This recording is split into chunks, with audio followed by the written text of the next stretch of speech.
final day before a potential work stoppage could ground all Air Canada flights. And joining me now to speak about what this means for travelers is Air Passenger Rights President Gábor Lukács. Thanks so much for joining us.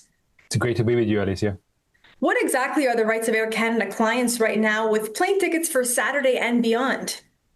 For plane tickets for Saturday and beyond, once the strike may be already underway, Canada's air passenger protection regulations provides a right to a rebooking on alternate transportation, including on competitors at Air Canada's dime. Air Canada is required to rebook passengers not only on its own or partner airlines, but if it is unable to find an alternate flight on one of those that depart within 48 hours of the original departure time, once the strike is ongoing, Air Canada has to buy the passenger a ticket on a competitor airline. What we have been seeing actually that Air Canada has been deceiving passengers, telling them that there are no flights available on competitor airlines at all. In many cases, that's untrue.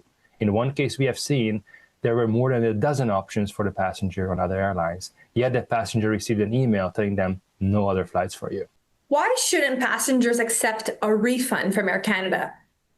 Passengers should not accept a refund because that may be used as evidence against them that they are no longer entitled to alternate transportation. It is one way or another. Either you take a refund or you take alternate transportation.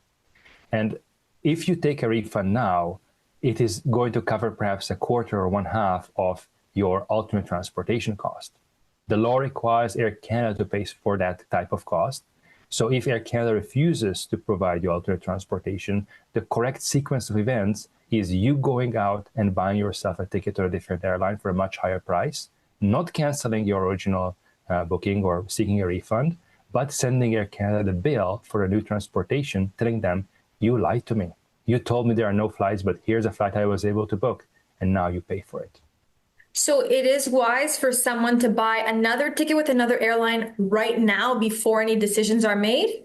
No, you have to first wait until your flight is canceled, then wait until Air Canada had some chance to rebook you. It doesn't have to be many hours, maybe 2-3 hours, but you have to give them a chance to do the right thing.